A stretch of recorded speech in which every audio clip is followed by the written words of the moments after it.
2022 সালে জাপানের সাথে জার্মানির খেলা ফিফা ওয়ার্ল্ড কাপ 2022, ওই খেলায় জিতেছিল জাপান। লক্ষ লক্ষ মানুষ খেলা দেখতে যায়, তো এত ডাস্টবিনও তো নাই। তো যারা ডাস্টবিনে জায়গা পায় নাই, তারা এই যে চকলেটের প্যাকেট, পানির বোতল, চিপসের প্যাকেট তারা এদিকে সেদিকে রেখে দিয়েছে। জাপানের ভক্তরা, জাপানের ফলোয়াররা as a part of their celebration, তারা খেলার পরে পুরো স্টেডিয়ামের সব ময়লা আবর্জনা ক্লিন করে তারপরে বিদায় নিয়েছে।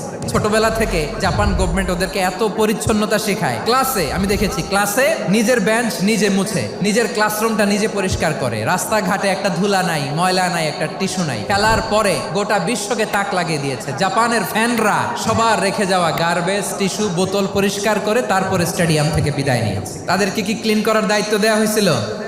তাদের আকল, তাদের সিক্স সেন্স তাদেরকে বলেছে। চিন্তা করছেন? তার মানে জাপানিজদেরকে যে গ্রুমিং করে শিখানোর মাধ্যমে পরিচ্ছন্ন বানানো গেছে। ওরা যেমনি মানুষ, আমরাও মানুষ। আমাদের সন্তানদেরকে শেখালে তারাও পারবে কিনা?